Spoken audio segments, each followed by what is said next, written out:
Yang juga menjadi sorotan di Kompas Petang, Saudara, 3 oknum TNI dan 2 orang warga sipil jadi tersangka kasus penggelapan ratusan kendaraan hasil curian yang disimpan di gudang Balkir Pusat Zeni Angkatan Darat di Sidoarjo, Jawa Timur.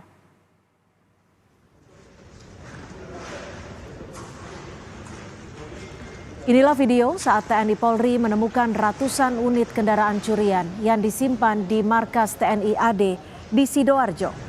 Polisi menangkap 2 orang pelaku dari sipil sebagai pengepul dan donatur. Dari pengakuan tersangka, aksi tersebut sudah berlangsung sejak tahun 2022. Menurut rencana, kendaraan akan dikirim ke Timor Leste. Laporan yang telah kami terima, selanjutnya kami melakukan upaya untuk penyelidikan dan berhasil menangkap 2 orang tersangka, di mana tersangka M ini berperan sebagai pengepul daripada kendaraan tersebut yang nantinya akan dikirim ke Timor Leste. Sedangkan saudara EI ini merupakan pengepul sekaligus yang memberikan biaya atau yang membiayai. Selain 2 orang tersangka dari sipil, 3 oknum anggota TNI pun diduga terlibat dalam sindikat ini. Ketiga oknum TNI yang saat ini telah ditetapkan sebagai tersangka dan ditahan adalah Mayor BP, Kopda AS, dan Praka J. Dalam kasus ini ada 3 personil kami yang ikut terlibat dalam kasus tersebut, yaitu diantaranya Mayor berpangkat Mayor dengan atas nama BP, kemudian Kopda AS dengan Praka J. Ketiga prajurit ini sudah kami tahan, kami lakukan pemeriksaan lebih lanjut. Sebelumnya, Saudara, Polda Metro Jaya bersama Pomdam 5 Brawijaya gagalkan upaya penyelundupan dan penggelapan motor hasil curian yang diduga melibatkan oknum TNI AD. Total ada 49 unit mobil dan 215 unit motor yang diduga hasil curanmor ditemukan di gudang Balkir Angkatan Darat di Buduran, Sidoarjo yang hendak diselundupkan. Kini barang bukti sudah berada di Polda Metro Jaya.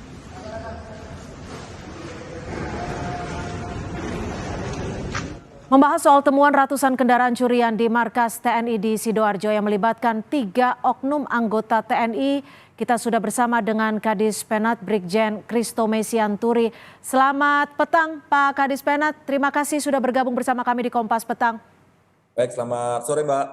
Ya, Pak Kadis Penat, ini kendaraan curian disimpan di markas TNI. Ini kecolongan atau seperti apa? Bagaimana pengawasannya bisa ini sampai terjadi? Ya, jadi gini Mbak, artinya saat ini kan Puspom, dalam hal ini Pomdam 5 Brawijaya, berkoordinasi atau bekerjasama dengan Polda Metro Jaya dan Polda Jatim, ya, sedang menyelidiki kasus ini secara mendalam. Artinya kita akan lihat apa motifnya, bagaimana, siapa saja yang terlibat, dan bagaimana keterlibatannya. Nah gitu ya, nanti kita baru bisa mengambil kesimpulan. Nah untuk itu, mengantisipasi terjadinya kejadian seperti ini, pimpinan Angkatan Darat sudah memerintahkan untuk mengevaluasi Standard Operating Procedure (SOP) tentang pengamanan, tentang pengawasan dan pengendalian fasilitas TNI Angkatan Darat, kan? Termasuk juga adanya penekanan kepada para panglima, para komandan, para kepala satuan kerja tentang tugas, wewenang, dan tanggung jawabnya dalam melakukan pengawasan dan pengendalian sesuai dengan tugasnya masing-masing. Nah itu yang saat ini jadi penekanan kepada dari pimpinan Angkatan Darat kepada unsur-unsur pimpinan di bawahan. Demikian, Mbak. Oke, Pak Kris, ini penyelundupan terjadi dari 2022. Rekonstruksi perkaranya ini seperti apa, Pak Kris?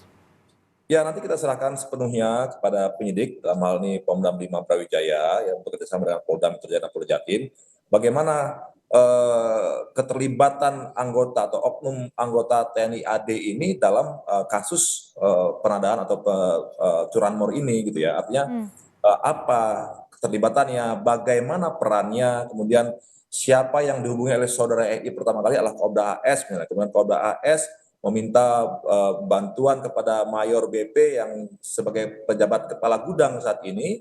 Kemudian dia ada minta bantuan dari Praka J untuk bersama-sama, artinya membiarkan barang-barang ilegal ini berada di tempat di gudang atau di fasilitas yang dimiliki oleh TNI Angkatan Darat. Nah, Oke, kita akan kembangkan lagi, Mbak. Apakah memang hanya 3 orang ini yang terlibat atau ada kemungkinan lain anggota lainnya yang terlibat?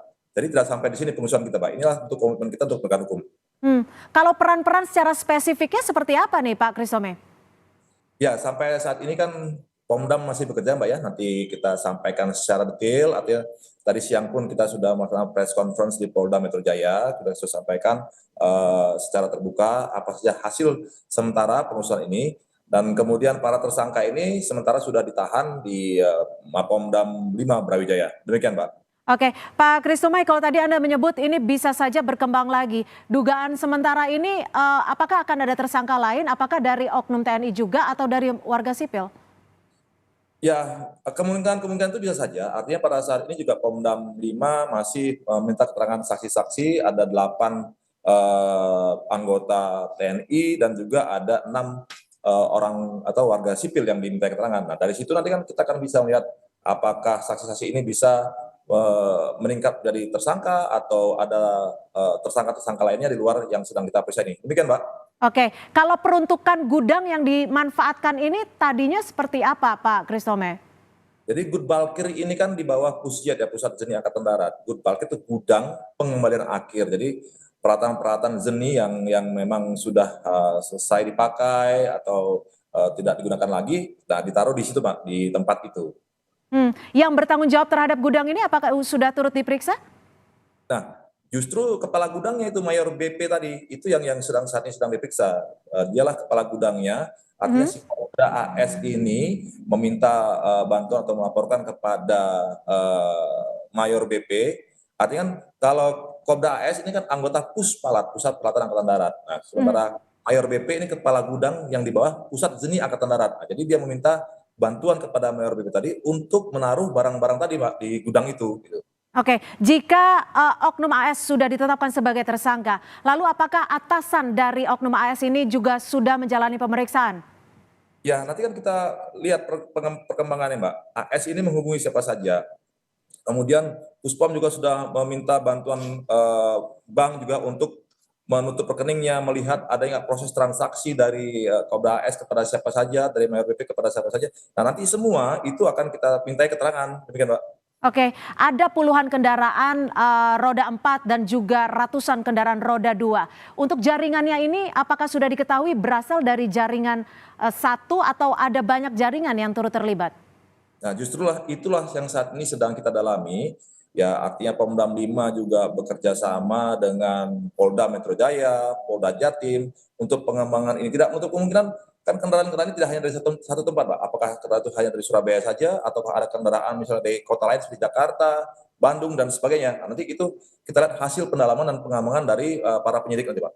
Baik, kita nantikan informasi terakhir dan juga perkembangannya terhadap kasus ini. Terima kasih Pak Kadis Penat Brigjen Christome Sianturi sudah bergabung bersama kami di Kompas Petang. Selamat sore. Baik, terima kasih. Selamat sore, Mbak. Terima kasih.